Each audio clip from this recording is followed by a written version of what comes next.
합니다. 창세기 9장 1절 7절 저 여러분이 한 절씩 번갈아 가면서 읽어보도록 하겠습니다. 제가 먼저 1절을 읽습니다. 하나님이 노아와 그 아들들에게 복을 주시며 그들에게 이르시되 생육하고 번성하여 땅에 충만하라. 모든 짐승과 공중의 모든 새와 땅에 기는 모든 것과 바다의 모든 물고기가 너희를 두려워하며 너희를 무서워하리니 이것들은 너희의 손에 붙였음이라. 모든 산 동물은 너희의 먹을 것이 될지라. 채소같이 내가 이것을 다 너희에게 주노라.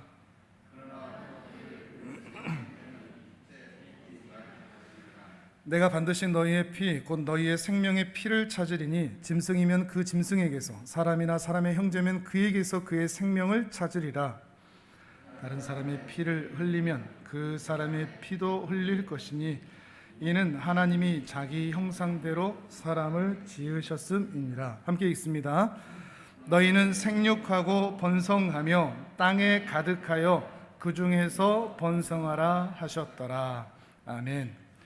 우리가 이제 노아 홍수 심판을 지나오고 있는데요, 홍수 심판이 가지는 의미, 그게 무엇일까요? 홍수 심판의 이유는 우리가 얼핏 생각을 해볼 수가 있죠.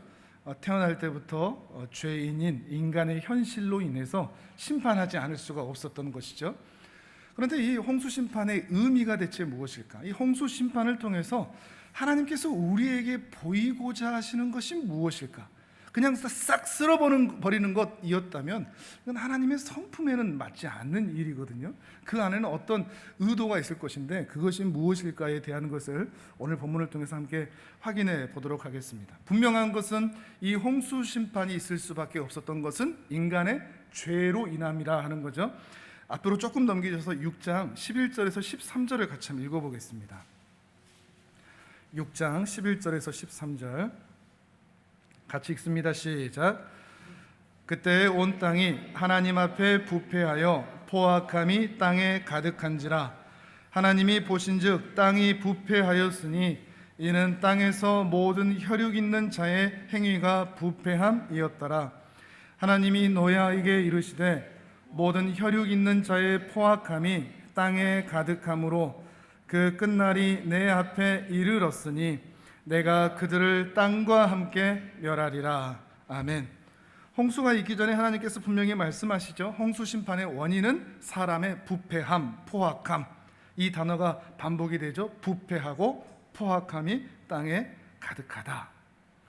그런데 홍수 심판의 의미를 우리가 찾고자 한다면 홍수 심판 이후에 사람이 좀 달라져야 되거든요. 심판을 하신다면, 하나님의 성품에 따라서 우리가 생각을 해본다면 그냥 쓸어버리는 것만 하지 말고 정말로 죄가 문제라면 하나님은 그것을 고치실 분인데, 홍수 심판 이후에 인간이 개선되었느냐, 좋아졌느냐, 그렇지는 않단 말이죠. 여기에 우리의 의문이 있습니다. 그러면 홍수 심판을 왜 하신 거야? 그냥 쓸어버리는 것이 목적이라는 말인가? 또 한번 찾아보시죠. 8장 21절입니다. 8장 21절 시작. 여호와께서 그 향기를 받으시고 그 중심에 이르시되 내가 다시는 사람으로 말미암아 땅을 저주하지 아니하리니 이는 사람의 마음이 계획하는 바가 어려서부터 악함이라. 내가 전에 행한 것 같이 모든 생물을 다시 멸하지 아니하리니. 아멘. 이거 홍수 이후거든요. 홍수 이후에 하나님께서 그 마음에 말씀하신 겁니다. 내가 다시는 멸하지 않을 것이다. 사람이 계획하는 바가 어려서부터 악하다. 사람이 계획하는 바가 어려서부터 악하다. 사람의 마음이 여전히 악하다. 홍수 이후에도 사람의 마음이 악하다는 것입니다. 전혀 개선되지가 않은 것이죠. 좋아지지 않은 것입니다. 어려서부터 악하다는 이 말은 죄와 악의 한 인간이 체질화되어 있다는 것입니다. 일시적으로 부분적으로 죄를 짓는 것이 아니라 어려서부터 악을 행하는 것이 곧 전적으로 부패됨이 그의 인생의 체질화된, 악으로 체질화된 모습이 전혀 달라지지 않았다는 것을 하나님께서 말씀하시는 거죠. 사람이 달라지지 않았다면 홍수 심판은 대체 무슨 의미가 있는가? 다른 신들이 세상을 심판한다고 하는 그것과 뭐가 다른가? 하나님은 대체 뭐가 다르단 말인가? 그냥 쓸어버리기만 한 것이라면 이 심판이 어떤 의미가 있고 하나님은 다른 신들과 우상들과 어떤 차이가 있단 말인가? 뭘까요? 홍수 심판의 의미가 뭘까요? 의도가 뭘까요? 우리에게 하시고자 하는 이야기가 무엇일까요? 여러분에게 질문을 던지고 우리 함께 찾아봤으면 좋겠습니다. 근데 홍수 이후에 약간씩 좀 변화되는 새로운 움직임도 발견이 됩니다. 앞에 조금만 보셔서 8장 15절에서 19절을 같이 한번 보시죠. 8장 15절에서 19절 같이 읽어보겠습니다. 시작. 하나님이 노아에게 말씀하여 이르시되 너는 내 아내와 내 아들들과 내 며느리들과 함께 방주에서 나오고 너와 함께한 모든 혈육 있는 생물 곧 새와 가축과 땅에 기는 모든 것을 다 이끌어내라. 이것들이 땅에서 생육하고 땅에서 번성하리라 하시매 노아가 그 아들들과 그의 아내와 그 며느리들과 함께 나왔고 땅 위의 동물 곧 모든 짐승과 모든 기는 것과 모든 새도 그 종류대로 방주에서 나왔더라. 아멘. 지금 이 묘사가 좀 본듯한 익숙한 묘사 아닙니까? 창조 때와 비슷하죠. 무에서 유로 창조하셨듯이 아무것도 없던 세상에, 비어있던 세상에 홍수가 그치고 방주의 문이 열리자 새로운 생물들, 새로운 인류가 다시 재창조되듯이 나오고 있는 것입니다. 그러니까 창조 때의 그 모습이 다시 반복되고 있는 모습으로 나타나고 있다는 말이죠. 그래서 학자들은 새로운 창조다라고 말하기도 합니다. 물론 새로운 시작이다라고 말하기도 하고요. 그러니까 여기서 우리가 작은 의미 하나를 찾아볼 수가 있는데 분명히 홍수 이야기는 심판의 이야기입니다.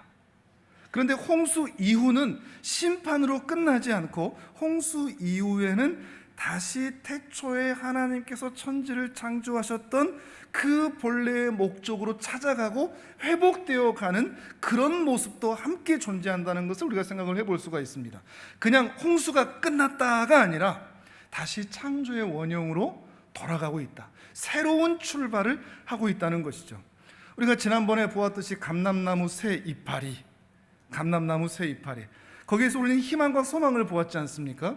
소금물에 쪄든 감람나무 이파리가 아니라 땅이, 하나님께서 창조하셨던 그 땅이 다시 회복이 되어서 거기에서 새로운 나무가 자라 새 이파리가 열리는 그 모습을 볼 때 하나님께서 이 땅을 그저 멸망시키고 쓸어버리시는 것으로 끝나지 않고 샤워를 하듯이, 더러우면 샤워를 하듯이 모든 죄악을 씻겨서 다시 새로운 시작을 하시고자 하는, 그리고 더 나아가서 창조의 본래의 목적들을 다시 시작하고자 하시는, 아담에게 약속하셨던 그 약속들과 그 언약들을 포기하거나 중단하지 않고 하나님의 형상으로 가득한 하나님의 나라를 생육하고 번성하여 땅에 충만하게 하고자 하는 그 약속이 여전히 유효한 것을 바로 이러한 모습들을 통해서, 홍수가 끝난 이후에 회복되는 이 모습들을 통해서 우리는 확인할 수가 있다는 것입니다. 그런데 문제가 한 가지 있습니다. 모든 유형들이 유사한데 딱 하나 창조 때와 달라진 게 있습니다. 뭐가 달라졌죠? 사람입니다.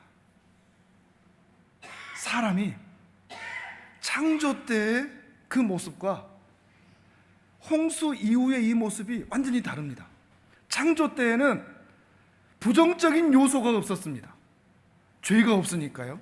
근데 홍수 이후에는 긍정적인 요소가 하나도 없습니다. 죄로 가득하니까요. 사람이 전혀 달라지지가 않은 겁니다. 개선되지가 않은 거죠. 좋아지지가 않은 겁니다. 다 새로워졌는데, 전 인류가 새로워졌는데 사람만은 새로워지지가 않은 거죠. 이상합니다.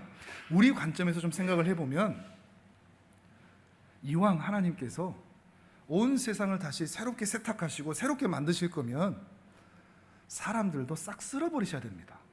그러니까 다시 출발해야 되는 거죠. 그런데 8명이나 남겨놓으신 겁니다. 8명만 남겨놓고 다 죽여버리셨다가 아니라 새로운 시작을 정말로 하시고자 한다면 그 8명도 남겨놓지 않고 다 죽이시고 새 인류로 새로운 창조가 시작되어야 한다는 것이죠. 좀 불경스러운 말이지만 하나님께서 지금 아담부터 노아까지 딱 와놓고 내가 좀 시행착오가 있었던 것 같아. 내가 이번 인류는 다시 새로 만들어서 말 잘 듣고 순종하고 거룩하고 죄에서 단단하고 하나님의 은혜 가운데 사는 새 인류로 내가 다시 만들 테야 라고 하신다면 홍수 때 8명도 살려놓으시면 안 되시는 겁니다. 다시 시작해도 되는 겁니다. 그래도 아무도 모릅니다. 누가 뭘 할 이가 없습니다. 하나님은 충분히 그러지 않으셔도 되는데 이 홍수 때 8명이나 남겨놓으신 겁니다. 그 이유가 중요합니다. 그 이유가 뭘까요? 왜 8명이나 남겨놓으셨을까요?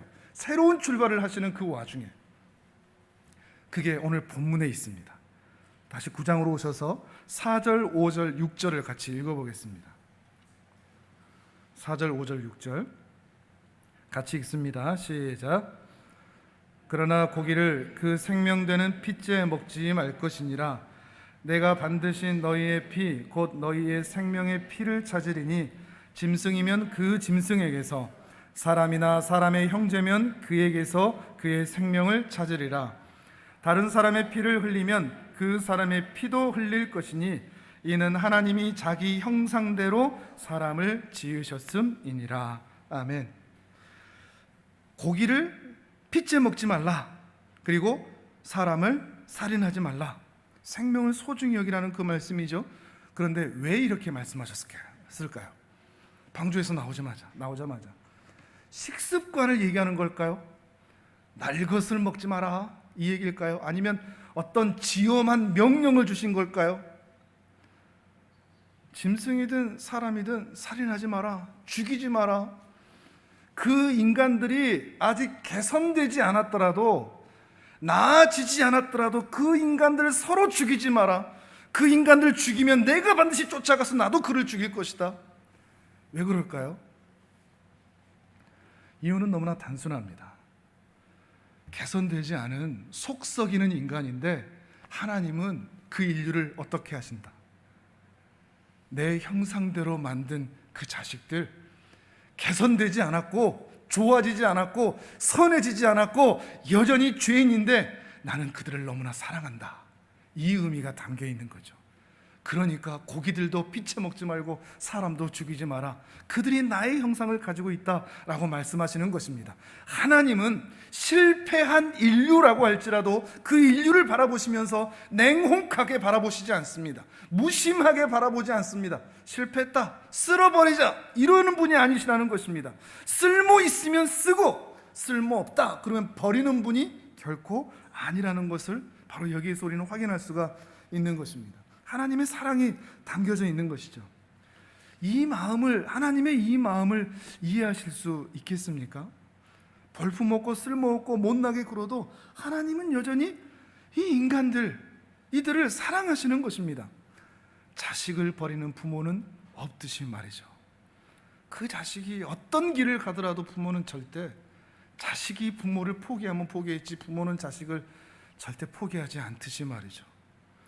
이렇게 홍수심판 이야기에는 인간이 타락했더라고 하더라도, 그들이 개선되지 않더라고 할지라도, 그들이 여전히 죄 가운데 있다고 할지라도 이 인간의 타락을 극복하고서라도 나는 반드시 이들을 나의 형상으로 만들고야 말 것이다 라고 하는 하나님의 더 강력한 의지가 바로 이 홍수 이야기 안에 담겨져 있는 것입니다. 이게 홍수심판의 의미이라는 것이죠. 그리고 그것을 하나님께서 약속을 해주십니다. 약속을 해주십니다. 그 언약의 내용을 또 한번 읽어볼까요? 9장 8절에서 11절까지 같이 한번 확인해 보도록 하겠습니다. 약속까지 분명해 주시는 거죠. 창세기 9장 8절에서 11절 또 같이 읽습니다. 시작. 하나님이 노아와 그와 함께한 아들들에게 말씀하여 이르시되 내가 내 언약을 너희와 너희 후손과 너희와 함께한 모든 생물 곧 너희와 함께한 새와 가축과 땅의 모든 생물에게 세우리니 방주에서 나온 모든 것 곧 땅의 모든 짐승에게니라. 내가 너희와 언약을 세우리니 다시는 모든 생물을 홍수로 멸하지 아니할 것이라. 땅을 멸할 홍수가 다시 있지 아니하리라. 아멘. 하나님께서 노아에게만 약속하시는 게 아니고 그 아들들 그리고 아직 존재하지도 않는 그 후손들에게까지 미치는 약속을 하십니다. 모든 생물을 홍수로 다시는 멸하지 않겠다고 말이죠. 이 안에는 어떤 전제가 깔려 있죠? 말씀드렸듯이 또다시 죄악의 물결이 인류에 가득 흘러 넘친다고 할지라도, 내가 아무리 사랑을 퍼부어도 이 인간들이 개선될 여지가 보이지 않는다고 할지라도 나는 너희를 포기하지 않겠다라는 거죠. 그리고 바로 그거를 뒤에요 바벨탑 사건에서 보여주시는 것입니다. 흩어버리셨지 다시는 심판하지 않으신 그 모습을 통해서 말이죠. 그리고 하나님께서는 바로 이러한 인류를, 죄악이 관영한 이 인류를 포기하지 않으시고 반드시 창조의 목적과 계획을 완성하고 말겠다라는 말씀을 보여주고 계시는 것입니다. 그리고 신기한 게 있는데 바로 이 언약의 이야기가 8장으로 넘어와 보면 제사와 연결이 된다는 것입니다. 다시는 멸하지 않겠다라고 하는 것이 이 9장에서는 언약으로, 그리고 8장에서는 제사로, 예배로 연결이 되어 있는 거죠. 8장 20절에서 22절을 또 같이 읽어보실까요? 8장 20절, 22절 같이 읽습니다. 시작. 노아가 여호와께 제단을 쌓고 모든 정결한 짐승과 모든 정결한 새 중에서 제물을 취하여 번제로 제단에 드렸더니 여호와께서 그 향기를 받으시고 그 중심에 이르시되 내가 다시는 사람으로 말미암아 땅을 저주하지 아니하리니 이는 사람의 마음이 계획하는 바가 어려서부터 악함이라. 내가 전에 행한 것 같이 모든 생물을 다시 멸하지 아니하리니 땅이 있을 동안에는 심음과 거둠과 추위와 더위와 여름과 겨울과 낮과 밤이 쉬지 아니하리라. 아멘. 하나님께서 언약을 하시는 거죠. 땅이 있을 동안에는 다시 이런 하늘의 돌고 돌미, 그 자연의 역사가 변하는 일이 존재하지 않을 것이다 하는 것이죠. 그러면서 여기에 인류 최초의 번제가 드려지고 있습니다. 너와 그 가족의 홍수가 끝난 다음에 이런 엄청난 심판 가운데서도 우리를 8명이나 살려주신 그 은혜에 감사해서 하나님께 번제를 드리고 있는 것입니다. 그리고 노아가 드렸던 이 제사의 향기를 받으시고서는 하나님께서 약속, 언약을 하시는 거죠. 다시는 멸하지 않겠다. 그 제사와 그 예배와 언약이 연결되고 있다는 것입니다. 이렇게 다시 심판하지 않겠다라고 하는 이것이 8장에서는 예배와 9장에서는 하나님의 언약과 연결이 되는 거죠. 마찬가지로 하나님께 드리는 사람의 예배와 하나님께서 우리에게 하시는 그 언약은 이렇게 연결이 된다는 것을 확인해 볼 수가 있습니다. 무슨 말인지 조금 어렵기는 하시죠? 네, 천천히 한번 생각해 보시면 됩니다. 뒤에 나온 설명들하고 같이. 여기서 우리가 한 가지 또 더 생각해 볼 것이 있는데, 창세기를 듣는 첫 번째 독자가 누구라고 그랬었죠? 이스라엘 백성들이라고 그랬죠. 출애굽한 이스라엘 백성들. 근데 아담의 이야기부터 쭉 들어오다가 홍수 이야기를 들어오다가 노아가 드리는 번제 이야기를 들을 때 우리 아는 거 나왔다. 왜냐하면 출애굽한 이스라엘 백성들이 번제를 배웠거든요. 번제, 소제, 화목제, 속죄제, 속건제 드리면서 번제를 배웠고 드려봤고 확인을 했었단 말이죠. 그런데 노아가 번제를 드리는 딱 모습을 딱 듣고 나서 이 번제가 여기서부터 시작됐구나 하는 것을 확인했을 것입니다. 더 나아가서 번제를 드린다는 것이 어떤 의미인지를 모세로부터 직접 들었던 이들은 노아가 드렸던 이 번제 안에 노아가 어떤 마음으로 어떤 심정으로 하나님께 드렸을지도 확인할 수가 있는 것이죠. 노아 할아버지는 이런 마음으로 예배를 드렸겠다. 이 번제를 드렸겠다. 번제 우리가 레위기 공부할 때 조금 해봤었는데 자신의 모든 삶을 다 태워서 더 이상 죄 가운데 살지 않고 충성하며 헌신하며 나의 삶 전체를 하나님께 향기로 드리는 그런 삶을 살겠습니다 라고 번제를 배워왔던 이스라엘 백성들은 노아가 드린 이 예배를 보면서 노아 할아버지도 이런 마음으로 드렸겠구나, 그리고 그 마음 안에 하나님의 언약을, 약속을 사모하고 기뻐하는 그 마음이 함께 있었겠구나 라는 것을 확인할 수가 있다는 말이죠. 실제로 제사법도 한번 볼까요? 조금 넘기셔서 출애굽기 24장을 한번 보겠습니다. 화면에 안 나옵니다. 출애굽기 24장 구약 성경 118페이지쯤에 있습니다.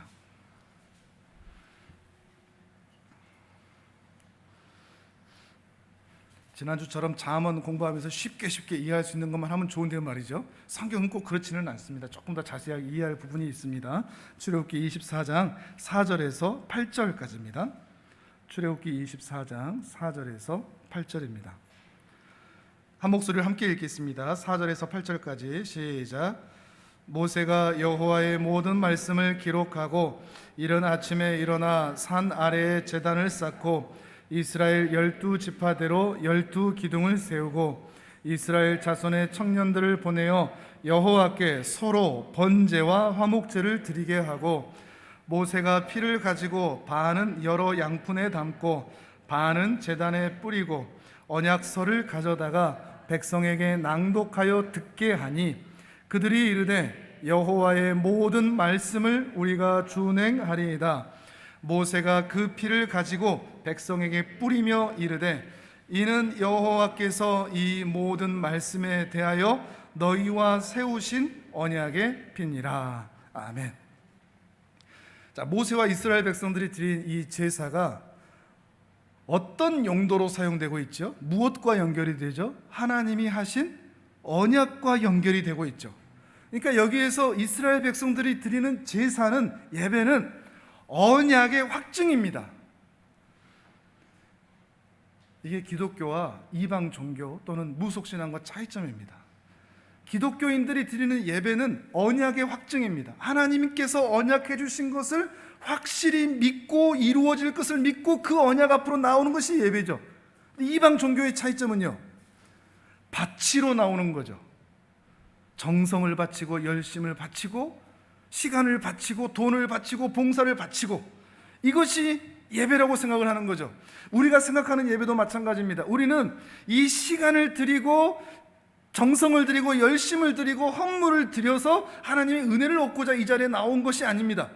물론 그 이유도 포함은 되지만 그것이 1차적인 것이 아닙니다. 우리가 예배의 자리에 나오는 것은 바치로 나오는 게 아니라 언약 때문에 나온 겁니다. 하나님과 우리 사이 언약. 언약하면 어려운데 쉽게 얘기하면 이것입니다. 언약의 핵심은 이거거든요. 성경에 나와 있는 무수한 언약들의 핵심, 그걸 한 줄로 얘기하면 하나님이 우리 하나님이 되시고 우리는 그분의 백성이다. 이게 언약의 핵심이거든요. 더 나아가서 하나님이 우리 아버지가 되시고 그분이 우리 아버지가 되시고 우리는 그의 자녀들이다. 이게 이 언약의 핵심이라는 말이죠. 그러니까 우리가 예배를 드리러 나올 때는 바치로 나오는 게 아닙니다. 형식으로, 의무로 나오는 게 아닙니다. 우리 아버지 만나러 오는 겁니다. 그 언약 때문에 우리는 그래서 이 예배의 자리에서 하나님이 내 아버지시고 우리가 그분의 자녀라는 것을, 그리고 그 하나님이 우리를 너무도 사랑해 주시고 인도하시고 보호하신다는 것을 확인하는 자리로서 이 자리에 나오시는 겁니다. 뭔가를 바치러 오는 게 아니라는 말이죠. 뭔가를 바쳐야만 이 예배가 은혜가 있는 게 아니라 이 예배의 자리에서 가장 중요한 것은 하나님과 우리 사이의 관계를 확인하는 것에 있다는 것이라는 것입니다. 그리고 그것이 바로 이스라엘 백성들이 가장 궁금해하던 본질적인 질문이었습니다. 출애굽한 이스라엘 백성들이 계속 던지는 질문들. 하나님과 우리 사이는 어떤 관계지? 아니, 하나님이 뭔데 우리를 이렇게 구원하시고 출애굽하셔서 홍해도 건너게 하시고 그 열장에서 우리를 살려주시고 신의 산에까지 도착하게 하신 거지? 왜 강대국 애굽을 선택하셔서 그들을 이용해 먹으시면 더 쓸모 있을 텐데 왜 노예로 살던 우리를 택하신 거지? 이해가 안 되는 거죠. 근데 왜 신의 산에 오게 하자마자 제사를 드리게 하시고 율법을 주시고 그걸 준수하라고 하시고 의로워야 한다고 그렇게 말씀하시는 것인가? 이해할 수가 없는 것이죠. 왜? 하나님과 우리 사이는 대체 어떤 관계이길래 하나님이 우리에게 이렇게 하시는가? 그리고 이스라엘 백성들이 가졌던 바로 이러한 질문들에 대한 대답이 바로 우리가 읽고 있는 창세기라는 것입니다. 창세기는 우주의 기원을 설명하고자 쓴 책이 아닙니다. 이스라엘 역사의 시작과 태동을 말하고자 하는 것이 아닙니다. 이제 막 시내산에 도착한 이스라엘 백성들, 이제 막 십자가 앞에 도착한 신약의 백성들이 가질 만한 의문들, 하나님은 누구신가? 우리는 또 누군가? 하나님과 우리 사이는 어떤 관계인가? 이것에 대한 대답으로 창세기는 우리에게 그 답을 던져주고 있는 것이죠. 창세기를 읽다 보면 아담의 이야기부터 시작을 해서 노아의 이야기, 아브라함 이야기, 또 이삭, 야곱의 이야기, 요셉의 이야기를 읽다 보면 왜 강대국 애굽을 택하지 않고 이스라엘을 택할 수밖에 없었는가? 아, 우리 조상들하고 그런 약속을 하셨구나. 그 약속 때문에 우리가 이 자리 시내산까지 온 거구나. 그리고 하나님은 그 약속 지키겠다고, 그 약속, 아담에게 한 약속, 노아에게 한 약속, 아브라함에게 한 약속, 이삭과 야곱과 요셉에게 한 그 약속 지키겠다고, 우리를 그 수많은 이적과 기적과 또는 우리의 부패함과 포악함과 죄악들 가운데서도 개선되지 않는 우리들을 포기하지 않으시고 이 시내산까지 데리고 오신 거구나. 그리고 약속하셨으니까 저 복된 땅 가나안 땅으로도 반드시 데리고 가시고야 말겠구나. 이것을 창세기를 통해서 확인하는 것입니다. 그런데 여러분은 지금 이스라엘 백성들의 입장에서 아 그렇구나 하고 넋놓고 계시면 안 됩니다. 요거를 바로 이제 우리 삶으로 데리고 오셔야 됩니다. 이 말씀의 의미를. 아, 이스라엘 백성들을 그렇게 데리고 오셨다면 주도하여, 그들의 삶을 주도하여, 그들이 알든지 못하든지 잘났든지 못났든지 개선되든지 아니면 여전히 죄악 가운데 살아가든지 상관없이 하나님께서 약속하셨으니 그 약속으로 반드시 저렇게 시내산 앞으로 가나안 땅으로 데리고 가듯이 하나님께서 성경을 통해 우리에게 약속하셨으니 나도 데리고 가겠네. 내가 못났어도, 내가 한심스러워도, 내가 전혀 개선되지 않아도, 내가 전혀 좋아지지 않아도, 내가 이 모양이어도 하나님 나 기어이 데리고 가시겠네. 이것을 오늘 이 홍수 이야기에서 우리는 확인해야 한다는 것입니다. 이 말씀을 여러분의 삶 속에, 여러분의 일상 속에 반영하셔야 되는 것입니다. 우리는 자주 넘어지지 않습니까? 실수하지 않습니까? 그때마다 우리가 던지는 질문 중에 하나죠. 나 계속 교회 다녀도 될까? 나 구원받은 거 맞을까? 나 구원받을 수 있을까? 나 같은 게 교회 다니는 게 오히려 하나님께 결례가 되는 거 아닐까? 나 같은 자의 기도도 하나님께서 응답해 주실까? 전혀 개선되지 못하고 있는데, 전혀 좋아지지 않고 있는데, 늘 이 모양인데. 그때마다 여러분 이 홍수 이야기를 기억하십시오. 다시 본문으로 와보시죠. 9장 11절입니다.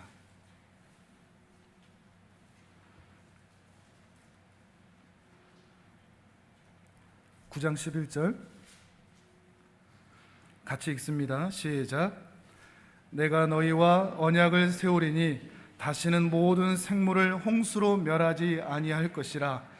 땅을 멸할 홍수가 다시 있지 아니하리라. 아멘. 다시는 모든 생물을 홍수로 멸하지 않을 거야. 내가 약속할게. 이 말씀이 여러분 이렇게 들리셨으면 좋겠습니다. 나 있잖아, 너 포기하지 않아. 나 절대 너 놓지 않을 거야. 너를 절대 망하는 길로 보내지 않을 거야. 어떤 일이 있어도, 전혀 나아지지 않아도, 여전히 너희가 죄악 가운데 살고 있을지라도 나는 너희를 절대 망하는 길로 보내지 않을 것이다. 아담에게 한 약속, 노아에게 한 약속, 아브라함에게 한 약속, 그리고 모세에게 한 약속, 다윗에게 한 약속, 그 약속들을 실제로 이루어 주셨죠. 예수 그리스도를 통해서 말이죠. 그리고 장차 예수 그리스도께서 하신 그 약속들은 언젠가 우리의 삶에 반드시 이루어지고야 말 것입니다.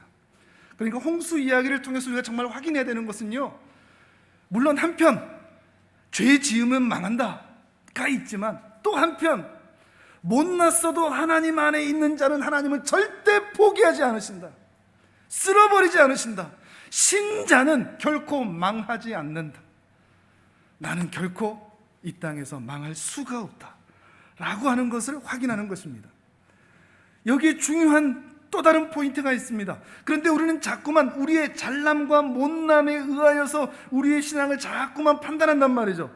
내가 잘할 때는, 내가 예배도 잘 드리고 헌금도 하고 봉사도 하고 그럴 때는 하나님의 구원도 확실합니다. 아, 하나님이 나를 구원하신 것 같아. 그런데 내가 못할 때, 우리 그럴 때 있지 않습니까? 못할 때, 예배도 못 드릴 때가 있고 집중되지 않을 때도 있고 헌금이며 봉사며 아무것도 한 게 없는 것처럼 보여질 때, 오히려 죄 가운데 있을 때. 근데 우리는 우리의 잘남과 못함으로 우리의 구원을 왔다 갔다 시켜버린다는 말이죠. 우리가 자꾸만 높은 산에 있는 구름다리처럼 우리의 신앙이 출렁출렁 거리는 이유, 왔다 갔다 하는 이유, 그것은 신앙의 근거를 나에게 두고 있기 때문에 그렇습니다. 현실적인 나, 하나님의 언약의 신앙의 근거를 두지가 않고, 하나님이 약속하셨다로 신앙의 근거를 두지를 않고, 나의 현실, 내 모습, 이것 때문에 신앙이 왔다 갔다 하는 것입니다. 출렁거리는 것이죠. 극단적인 예를 한번 드려보겠습니다. 예배 잘 드리면 하나님께서 은혜 주시고 복 주시고, 예배 빠지면 하나님께서 복 안 주실까요? 물론 자기 스스로의 의지로 예배를 거부한 사람들이 있습니다. 물론 그들이 책임져야 할 것입니다. 그들을 말하는 게 아닙니다. 특별히 우리 교회 같은 경우는 삶의 형편 때문에, 또 먹고 사는 것 때문에, 건강 때문에, 사람들과의 관계 때문에 여러 이유로 주의를 지키지 못하는 분들이 분명히 있습니다. 근데 그분들을 하나님께서 정말 싫어하실까요? 예배 안 드렸다고? 미워하실까요? 정죄하실까요? 또는 그분들이 하나님을 향하여 예배 드리지 못했다고 하나님을 사랑하지 않고 있는 것일까요? 그럼에도 불구하고 하나님께 붙들려 있을 수 있고, 그들은 하나님을 사랑하고 있을 수도 있습니다. 어떤 말씀을 드리고자 하는 것인가 하면, 정말 중요한 것은 내가 잘했냐 못했냐라는 행위에 있지 않다는 것에 있습니다. 내가 아무리 못나고 한심스럽다고 할지라도 정말 중요한 것은 내가 지금 하나님의 은혜 아래 있느냐 하는 것이 더 중요하다는 것입니다. 하나님의 은혜 아래 있느냐, 하나님의 은혜 아래 있기만 하면 잘했든 못했든 상관없이 그 은혜가 나를 이끌어가는 것이니까요. 잘남과 못남을 넘어서서 하나님의 은혜 아래 우리 자신을 두고 보자는 거죠. 그러면 우리가 잘할 때도 내 잘함으로 우쭐거리지 않습니다. 아, 다 하나님의 은혜다. 못할 때는요, 내 못하는 것 때문에 낙심하지 않습니다. 하나님의 은혜로 반드시 나를 좋은 곳으로 인도해 가실 것을 믿기 때문이죠. 하나님의 은혜로 인하여 우리의 심령이 붙들려 있다는 것을 믿는 것입니다. 요한복음 15장의 포도나무의 비유처럼 정말 중요한 것은 가지가 얼마나 좋으냐, 열매가 얼마나 좋으냐, 그 전에 포도나무이신 하나님께 붙어 있느냐, 이것이 중요하다는 것입니다. 하나님께 붙어 있으면 못나도 못해도 망하지 않습니다. 그러니 지금 잠깐 못하고 있는 분들에게 정죄하지 마십시오. 왜 그 모양이 하지 마십시오. 여러분 스스로에게도 그러지 마십시오. 나 왜 이 모양이지 하지 마십시오. 그 안에, 여러분의 마음 안에 하나님에 대한 갈망이 있다면, 온전히 살아드리지 못한 것에 대한 죄송함과 가슴 아픔과 힘듦을 분명히 가지면서도 그 하나님의 은혜를 붙들고 있다면 그 사람은 괜찮은 것입니다. 하나님의 은혜를 중요하게 여기는 것입니다. 그러니 정말 중요한 것은 하나님이 어떤 분인지를 아는 것입니다. 하나님과 연결되어 있느냐 는 것입니다. 그러면 이게 분명하면 여러분, 우리 진짜 담대할 수 있습니다. 배짱이 있을 수 있습니다. 잘해도, 그리고 못해도, 결과가 좋지 않아도, 내 삶이 그 모양이어도 우리는 배짱 있는 삶을 살 수가 있습니다. 물론 아주 성숙한 신앙인의 모습은 아니라고도 할 수는 있을 것입니다. 그러함에도 우리를 이끌어 가시는 그 주님의 은혜로 인하여 우리는 담대한 모습으로 살아갈 수가 분명히 있다는 것이죠. 물론 지난주에는 제가 원칙을 지켜야 됩니다라는 말을 하기는 했습니다. 중요하죠. 원칙을 지켜야 됩니다. 하나님께 주신 그 원칙들, 그건 이상입니다. 그러나 현실은 그렇지가 않습니다. 이걸 균형 있게 보셔야 됩니다. 우리의 이상은 원칙을 지키고 주의 계명을 지키는 것이지만 우리의 모습은, 우리의 죄인된 모습은 그 이상대로 살지 못하는 현실 가운데 있다는 것입니다. 주님께서도 그런 우리를 이해해 주셨습니다. 이상만을 쫓지 말고 현실만을 바라보지도 않아야 되는 것입니다. 이 두 가지가 함께 나타나는 거죠. 저는 강단에서는 원칙을 말씀드립니다. 그러나 내려가면 괜찮다고 말씀드립니다. 그래도 되는 겁니다. 그럴 수밖에 없는 우리들의 모습인 것이고요. 그래도 우리는 배짱을 가질 수가 있는 것입니다. 자녀들처럼 말이죠. 철없는 아이들이 그런 말을 할 때가 있죠. 자신의 요구가 들어지지 않을 때 자신의 요구를 관철시키기 위해서 하는 공격 무기가 있습니다. 나 밥 안 먹어. 나 집 나갈 거야. 나 공부 안 할 거야. 이런 말은 부모의 사랑을 받아보지 못한 사람은 절대 하지 못하는 말입니다. 부모가 나를 사랑하고 내가 이렇게 할 때 벌벌 떨고 오히려 나에게 더 잘해줬다는 것을 아는 경험을 가진 자녀들만 할 수 있는 겁니다. 부모의 사랑에 대한 자신감이죠. 하나님 은혜 안 주셔? 하나님 저 은혜 안 주시면요, 저도 안 해요. 좀 극단적인 이해입니다. 근데 우리 하나님이니까 그렇게 말할 수 있다는 것입니다. 은혜 달라는 것이죠. 물론 이건 철없는 자녀들의 이야기입니다. 성숙해 갈수록 우리는 더 다른 모습을 보일 수밖에 없겠죠.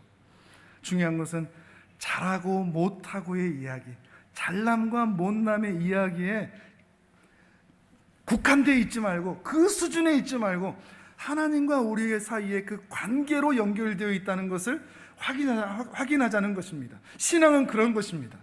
내가 얼마 잘했냐 못했냐를 넘어서서 하나님이 내 아버지시고 내가 그분의 자녀라 라고 하는 것 때문에 담대하게 이 땅을 살아가는 것이죠.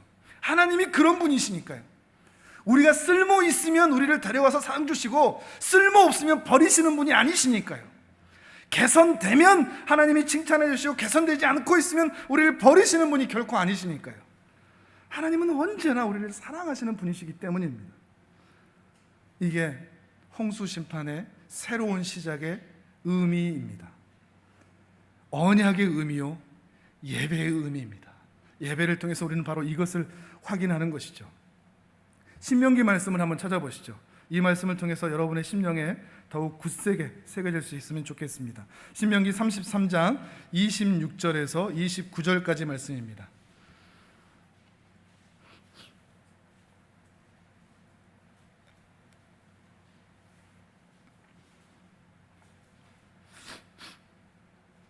신명기 33장 26절에서 29절, 구약 성경 317페이지쯤에 있습니다.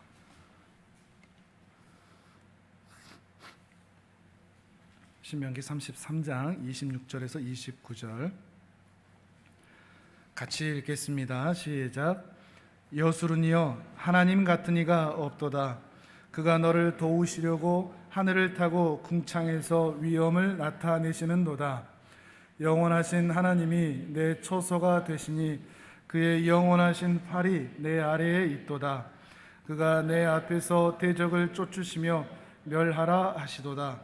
이스라엘이 안전히 거하며 야곱의 샘은 곡식과 새 포도주의 땅에 홀로 있나니 곧 그의 하늘이 이슬을 내리는 곳에로다. 이스라엘이여 너는 행복한 사람이로다. 여호와의 구원을 너같이 얻은 백성이 누구냐? 그는 너를 돕는 방패시요 내 영광의 칼이시로다. 내 대적이 내게 복종하리니 내가 그들의 높은 곳을 밟으리로다. 아멘. 여수른이여 하나님 같은 이가 없도다 라고 먼저 말을 하죠. 여수른이라는 표현은 이스라엘을 가리키는 표현이거든요. 근데 눈에 보이는 현실 이스라엘을 말하는 게 아닙니다. 눈에 보이는 현실 이스라엘은 못나고 부족하고 개선되지 못하고 죄짓고 대적하고 말 안 듣고 이런 이스라엘이죠. 근데 그런 이스라엘을 여수룬이라고 부르지는 않고, 여수룬은 완성될 이스라엘, 하나님의 율법에 온전히 순종하여 의로운 자가 된 이스라엘을 가리킬 때 여수룬이라고 부릅니다. 근데 지금 이스라엘 백성들의 모습은 여수룬이 아니거든요. 현실 이스라엘은 못났습니다. 한심스럽습니다. 근데 그들을 향해서 하나님은 어떻게 보신다고요? 여수룬아라고 부르시는 겁니다. 하나님이 우리를 그렇게 보십니다. 우리 스스로를 볼 때 현실 우리의 모습은 개선되지 못하고 부족하고 연약합니다. 그런데 하나님은 우리를 보실 때, 특별히 예수 그리스도를 통하여 신자가 된 우리를 보실 때는 여수룬으로 보십니다. 이것을 믿는 은혜가 있기를 바랍니다. 하나님이 나를 보실 때는 여수룬으로 보십니다. 그 여수룬에게 뭐라고 얘기하죠? 하나님 같은 이가 없다. 하나님 같은 이가 없다. 보호하시고 은혜와 복을 주시는 하나님과 같은 분이 없다. 이게 우리 담대함과 배짱의 근거가 될 수 있습니다. 그러면서 29절에는 뭐라고 그러죠? 이스라엘이여, 너는 행복한 사람이로다. 행복한 사람이로다. 여호와의 구원을 너같이 얻은 백성이 누구냐? 하나님이 너희 방패가 되어주시고 하나님이 너의 영광의 칼이 되어주시는 것이구나. 너희를 항상 높은 곳으로 인도해 주시는 것이구나. 너희는 참으로 행복한 사람이다. 행복한 사람이다. 여러분은 이미 받을 복을 다 받은 사람들입니다. 이걸 믿으십니까? 아니면 더 많은 복을 받아야 되겠다고 앙탈을 쓰셔야 되겠습니까? 여수룬으로 우리를 바라봐 주시는 그 주님의 은혜와 사랑으로 인하여 우리는 이미 받을 복을 다 받은 행복한 사람들입니다. 여러분 스스로에게 이렇게 얘기할 수 있기를 바랍니다. 현실에 나만 보면 여수룬이라고 여러분 스스로 말하지를 못합니다. 근데 여수룬으로 바라봐 주시는 하나님의 언약에 근거하여 나를 바라보면 얼마든지 이 말씀이 아멘이 될 수 있습니다. 행복을 노래할 수가 있습니다. 개역 한글에서는 행복자라 그랬거든요. 이스라엘이여, 너는 행복자다. 우리가 바로 그 행복한 인생이니까요. 어느 신이 이렇게 합니까? 피조물들에게 한심스러운 우리들을 바라보면서, 못난 우리들을 바라보면서 버리지도 않고 쓸어버리지도 않고 남겨놓으시고 기다려주시고 보호해주시고 사랑해주시고 죽이면 내가 오히려 죽인다라고 편들어주시는 그 사랑을 우리가 어디에서 받아볼 수가 있다는 말입니까? 심지어 자신의 아들을 내어주시고 그 아들은 자신의 생명까지 내어주시는 이 사랑을 우리가 어디서 받을 수 있다는 말입니까? 근데 우리는 자꾸만 우리 현실 때문에 잠언에 나오는 거머리처럼 다오 다오 다오 피다오 피다오 이거거든요. 피 쪽쪽 빨아먹으면서 하나님께 주세요 주세요 주세요, 마치 받을 복이 더 있는 것처럼, 나는 아무런 복을 받지 못한 것처럼. 이게 우리들의 모습이 아닐까 싶습니다. 이번 한 주에도 아마 여러분의 삶의 모습에서 참 나는 왜 이럴까, 하나님이 나를 사랑하시긴 할까라는 그런 삶의 모습을 확인할 때가 분명히 있을지도 모르겠습니다. 그러나 그때마다 하나님의 언약, 하나님의 그 은혜의 신실하심을 기억하시는 은혜가 있기를 바랍니다. 하나님이 나를 여수룬으로 바라보신다. 그건 나를 향한 그 구원이 절대 중단되지 않는다. 하나님의 신자는 결코 망하지 않는다. 천국문에 이를 때까지 주께서 항상 나와 동행하시며 함께 하신다. 이 믿음으로 이번 한 주도 담대히 살아내시는 귀한 하나님의 사람들 되시기를 주님의 이름으로 축복합니다. 아멘. 우리